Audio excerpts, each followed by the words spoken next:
Okay, welcome back, everyone, to another great episode of The Human Role. So, this episode is a big episode of the year. We're talking about the two letters AI that everyone is so nervous about. But we're going to focus more on AI governance in this episode. And I have lovely guest, Bob Pulver. He is a responsible AI advisor, founder and principal of Elevate Your AIQ. He comes from a wide range of knowledge when it comes to artificial intelligence and heavy, in the startup space world. So if anyone wants any insight on that, please watch this episode and connect with him directly. So welcome, Bob. Thank you so much for joining us. Really excited to have you here today. I'd like to just allow you the floor for a minute or so just to give my network details. I do have a lot of people in my network that do know who Bob is because he's pretty popular. But for anyone who happens to not know who he is, I'd like, Bob, you just kind of give your background and let them know what's led you here today. Yeah, of course. Thank you so much for having me, Tiana. My background is actually in large enterprise. I've only been working with startups for the last, say, 4 or so years, but my background is at IBM and then NBC Universal. So I spent over 20 years at IBM doing all kinds of transformation across people, processes, data, and of course, technology. That was my early exposure to AI, at least as we called it AI back in the IBM Watson days. Most people are still familiar with Watson. They call it Watson X now, and there's lots of capabilities, including AI governance in that platform. But when IBM Watson first came out of the research labs, I was fortunate to have like the actual, if people remember, the Watson competing on Jeopardy television show, for those not in the US, not familiar. But they had the mock studio like in my office. So I used to watch the researchers talk to, CEOs and CIOs, et cetera, about its potential and demo some of its capabilities and its sort of general purpose knowledge, which was much different than how I thought about analytics or automation at the time. But it really was a sort of the first foray where people got exposed to what AI could do. Of course, now it's more in front of everyone because it's on your devices and it's something that you actually interact with. It's not sort of behind the scenes. But that was my early exposure to AI. And when I got to NBC Universal, there was a big push to modernize some of the IT and operations. Of course, that included HR IT and all the systems that went into both core HR as well as talent acquisition, talent management, et cetera.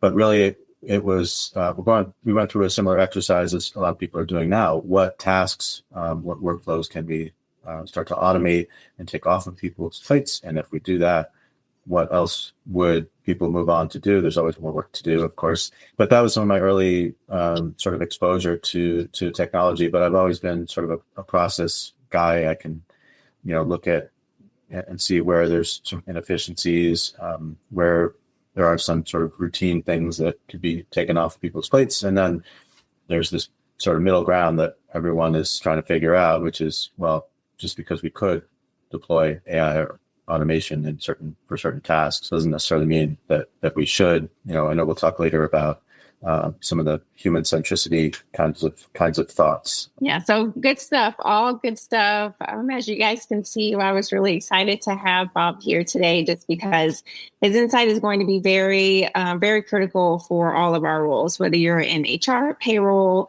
or at least, implementing and helping evaluate companies as well. That's going to be really important. So let's get into it, diving deep into AI governance, which is that part of AI, just full transparency, is still a little bit newer to me, Bob. So can you at least kind of give us some meaning on kind of what that means, even tying it into like HR and payroll, but then is that a good thing or a bad thing? Like, any type of insight where we can just start with like defining it would be helpful.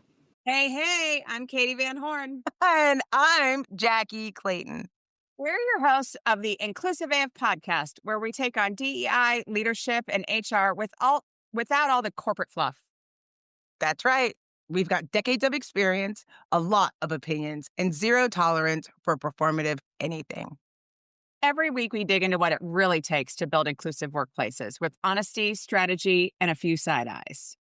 We'll talk about the tough stuff, power dynamics, privilege, what's broken in the system, and how we can all do better.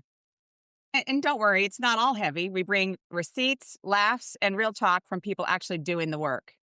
Think of it as your weekly dose of truth, tips, and a little tea to help you lead with intention and show up for your people. So if you're ready to push past the buzzwords and get into the actual work of inclusion, You're in the right place. So subscribe to the Inclusive AF podcast. new episodes drop every week. Catch us on Spotify, Apple, or wherever you get your podcasts. We'll be here breaking it down one inclusive convo at a time. Yeah, absolutely. So I cover a broad area when we talk about my advisory work and even what I talk about with guests on my podcast. So I think of responsible AI as the big umbrella that includes governance, privacy, security, explainability. Can a vendor actually describe what it is their technology does and how it goes through its sort of logic and reasoning, like how was the algorithm built, where the data came from, things like that. So there should be some level of transparency in how those models were built. And if we're using AI in a decision-making process, are we using it in a fair way? Are we mitigating bias as much as we can? I don't like to say unbiased or bias-free because there's bias everywhere. If AI is exhibiting bias, it's because it was trained on data, and that data was managed and is representative of previous sort of human decisions and the bias that went into those decisions. So that AI isn't just sort of naturally biased; it's just revealing, pre-existing biases. But AI governance within responsible AI is really looking at, do we have the right sort of structures in place to be able to provide, oversight over these algorithmic, components, the models, right? So there's two sort of aspects of AI. There's the data that went in and trained the system, and then there's the models that say these data points, carry, these different weights, and this is how the formula is constructed, and this is how it's feeding the user its conclusions or its insights to help you make that decision. So governance really puts this structure around how are we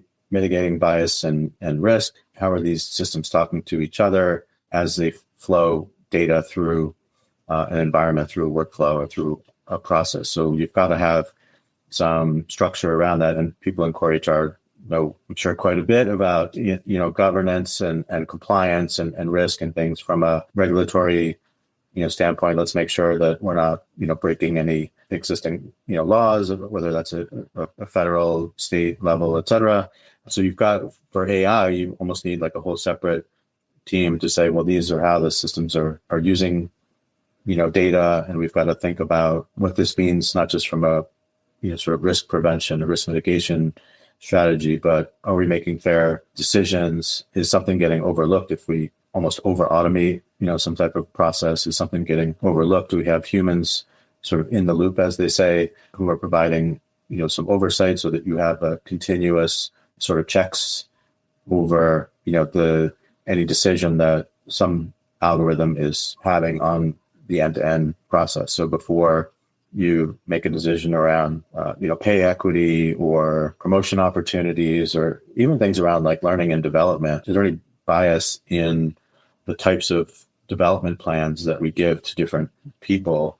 If you're using historical data to make those decisions about compensation and benefits and things like that too, if there was bias in some of those prior decisions, then you can't just simply feed that in and just think about it from an efficiency standpoint. Look at how fast we can do this. It used to take us 2 months to do this. Now we can do it in an hour. Well, that's great, but it's only great if you didn't break something or didn't do something that was going to, run afoul of legislators, or it was going to do something that basically triggered an improper decision based on some of that data. So you've got to have all these like sort of checks and balances in place. And so some of that involves bringing in people beyond HR that look at AI governance as a whole, right? Because there's AI all over. There will be, if it's not already, there will be AI all over your organization, certainly not just in HR, right? It'll be in sales, like in your sales CRM, it'll be in, talent acquisition systems, it'll be in operational systems and things like that. And so when I talk to clients about the types of structure that they need to put in place, we think about AI governance, we think about AI ethics. You really need a cognitively diverse group of people that are looking at a variety of different use cases. Will this work in different geographies, different cultures, et cetera? And are we overlooking anything because we really want to collectively sort of mitigate, some of the problems that AI could introduce? Yeah, great stuff. And I wanted to at least kind of touch on some of the employment law stuff that you mentioned, right? Because it was good for you to say what we're building into AI, because there's so much worry around, am I going to lose my job? It's like our jobs are just going to be a little bit different. And there may be some, like how you said, hours may be shortened. So you may have to be a little more strategic. But when it comes to the AI, within each company, you still have to keep up with the laws, and you still have to just make sure that what is being pulled in is accurate information. And as you mentioned, we don't fall into biases. Naturally, we all are biased, whether we believe it or not. And I even have heard of some companies where they've tried to program so many things where there's not biases. They've indirectly biased against another, culture, another race, so it's kind of like one of those things where you have to just make sure everything is set up properly, and that, AI is going to be as good as what you tell it, right? So as long as you're feeding it the proper information, you should be in a good spot. So that was all, really good stuff. I wanted to also pick your brain on what you think might be the biggest risk when it comes to AI. I wanted to go down like hiring, compensation, payroll, but I think from at least my experience, you can correct me if I'm wrong, the biases is really going to be more geared towards the hiring side of things, and like who we're picking, where we're seeing resumes and who may be selected, who may be not selected type of thing. I'm not sure if I've seen a lot of biases when it gets into like, once someone is hired in, when it gets into the compensation and payroll side of things, but wanted to see what you at least have heard or have experienced could potentially be the biggest bias, maybe even starting from like the hiring process and how, that could be preventable, if anything. Tiana, as you know, I've spent a lot of time in the talent acquisition space and to some degree in talent management and some other disciplines that aren't necessarily, core HR. So my slant is, as you described, like making, fair hiring decisions is hugely important to me, whether I'm a candidate or I'm looking for, fractional opportunities, or I care about, candidate experience and giving candidates the respect and attention that they deserve. And I know that's increasingly, challenging when people are sort of mass applying to jobs or using AI to customize resumes to match the job description. And then they can basically apply en masse to a bunch of jobs that they may not have even actually read the job description for, which is a whole nother topic. But I do get concerned there just because the job market is tough right now. And I do get concerned that quality, candidates with a lot of potential to succeed in roles with these really impressive resumes and work experience are just not getting a fair shot at some of these roles, whether that's because they didn't apply within the first, 24 hours and they already got a lot of, the hiring team already got enough good resumes that they're just going to go with the first, batch, sort of a first in, first out kind of situation. And so how does the process work? How are you actually employing AI to, sort of shrink the candidate pool? Because that's a decision unto itself, right? When we talk about potential bias in hiring, it's not just who ultimately got the job.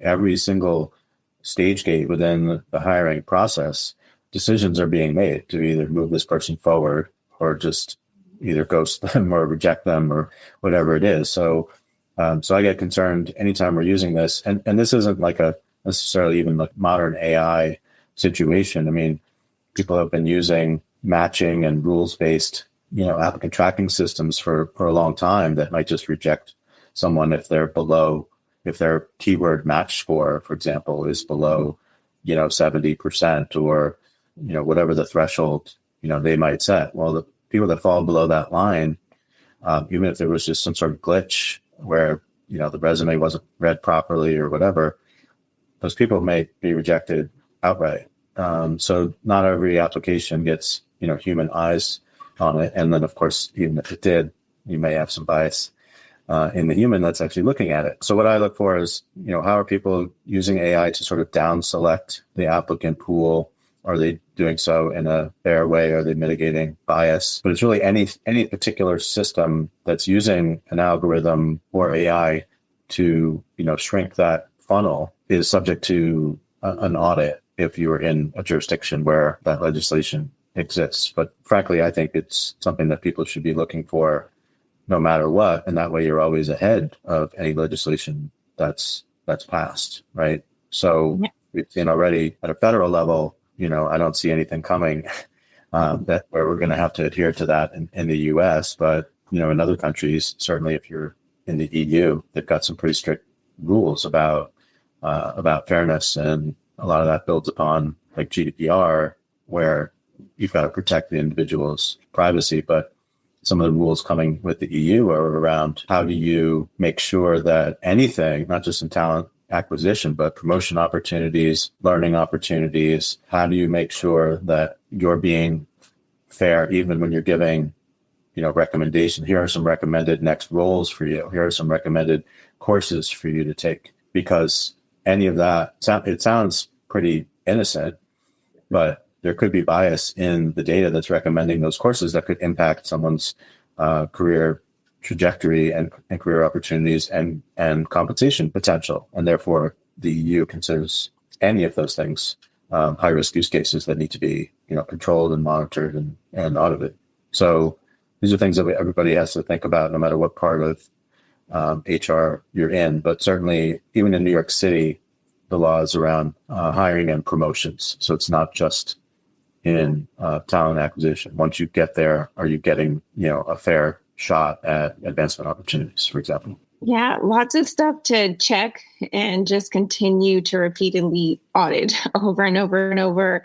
You definitely need a SME, an AI SME in some way, shape, or form, or consult with Bob and bring him in as a contractor and force the budget in, because if not, the pickle you're going to be in trying to clean up later, right? Better to be proactive than reactive, because there's lots of changes going on and we're all still trying to figure it out. I also feel like our government is still trying to figure it out, which leads me into data privacy, because you started talking and alluding about that too.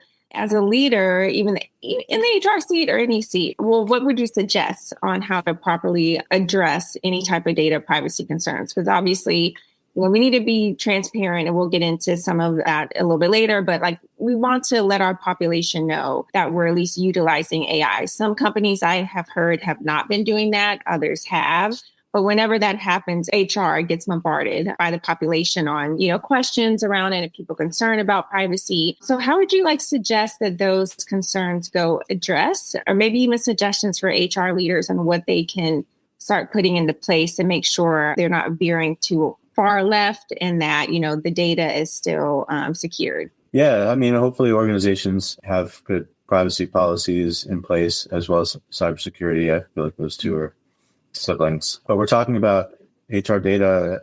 Listeners, I'm sure, know that this is some of the most sensitive data within an organization is that personal information, whether it's related to compensation or performance or wellness. And so you've got to continue to sort of guard that information. And there's a lot of the AI solutions should be able to help you in a decision-making process without necessarily exposing some of that data. So some of it is, can you, just like if you were going to grant some new person access to this type of information, you'd want them to go through, some level of training and understanding of sensitivity around that data. If you were going to introduce an AI tool, think of the AI as sort of a digital worker, and you only want to give that AI just as much information as it needs to make its decision. So be selective about the data elements within an employee record that are necessary for it to make its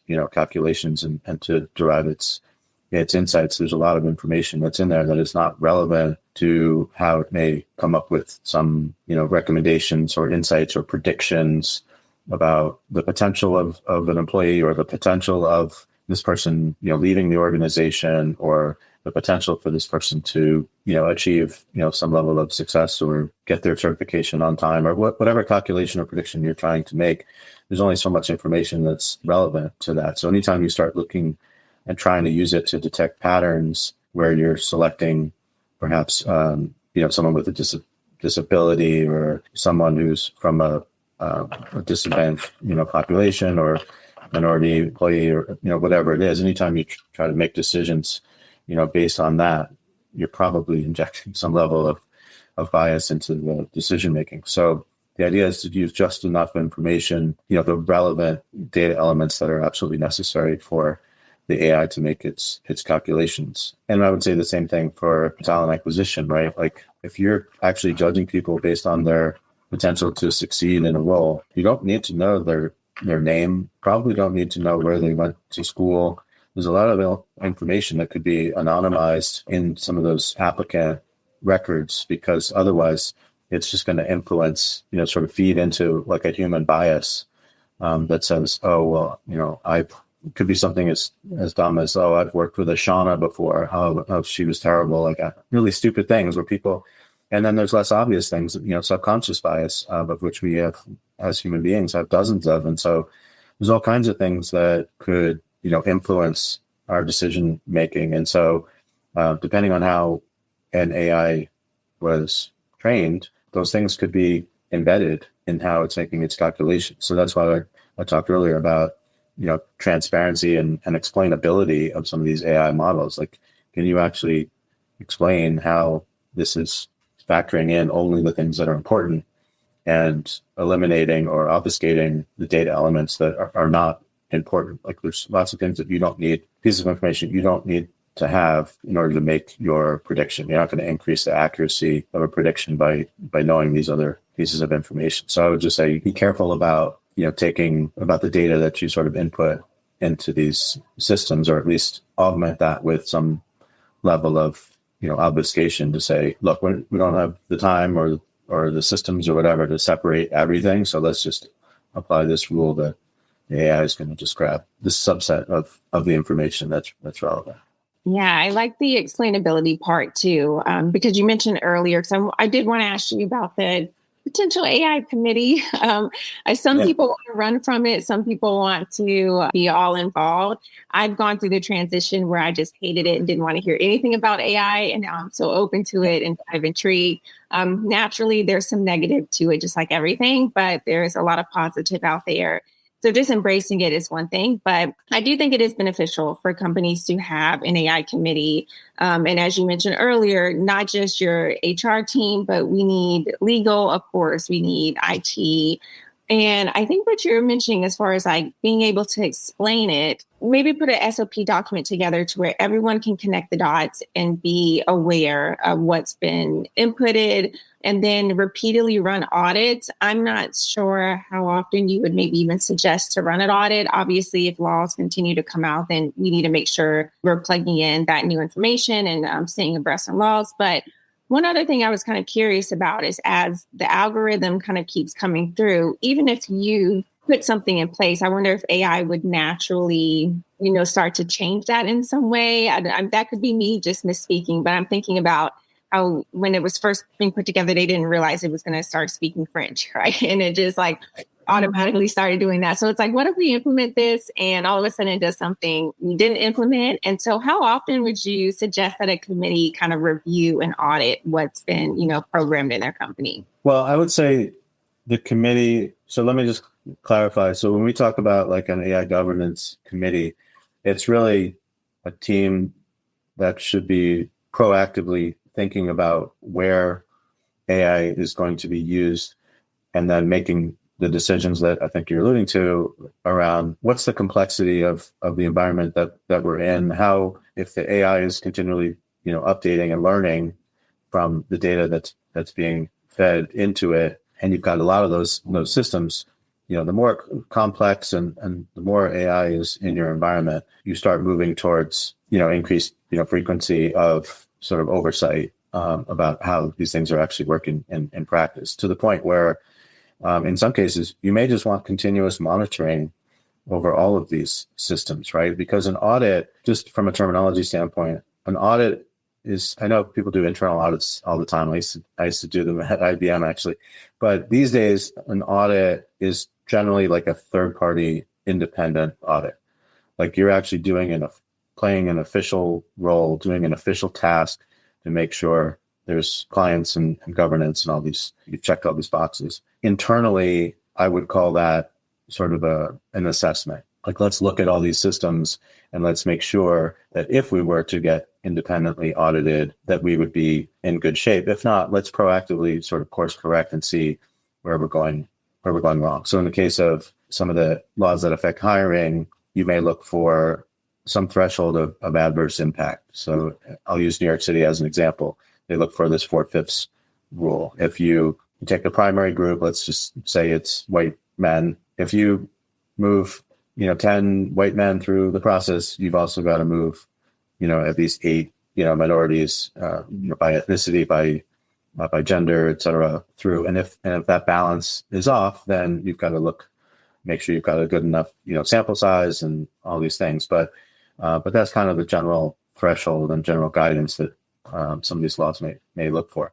So the committee is in place to make sure that you've established these things properly. Is this an appropriate use case for AI? And as the team is perhaps designing and testing those systems, are we looking at the right things? Now, if you didn't build this and you bought it, then you have to have a whole nother conversation about the selection of vendors, because now you have to start asking these potential AI vendors some tougher questions, right? You've got to ask some of the questions that we were just talking about, right? Can you explain how your model works? Can you explain all the steps that you go through when designing and testing these models, so that I know maybe because the vendors should be getting audited as well, right? They built the models and they should be able to explain and pass that, even if they have to use, sample or synthetic data to test that, even if they don't have real data to test it. But that's part of your process to ensure you've got the trust that you need to bring in, this new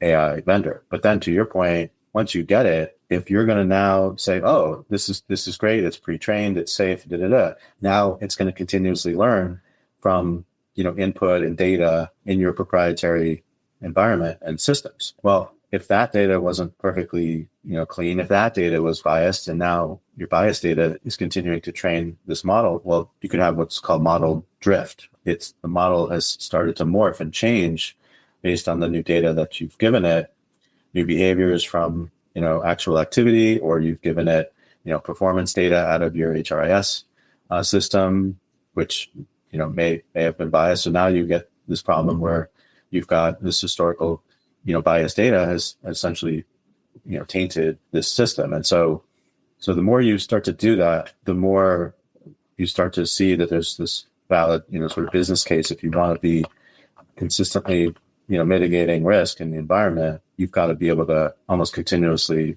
monitor, some of these systems. So I've contended this was inevitable for a while, right? So if you think about how we monitor data privacy, throughout, our workflows and our processes, as data goes across lines of business within an organization, you're still maintaining data privacy as it moves from system to system. You're still thinking about cybersecurity across the entire infrastructure and application environment across an organization. So just like those disciplines, you've still, with AI, you've still got to, have those same checks. Anybody could be a weak link, right? Anyone could click on a phishing, email and open up a back door for bad actors to get access to systems, right? So the same thing could happen with AI systems. And so it just seems like the more we're moving forward and the more AI is maturing, getting to, AI,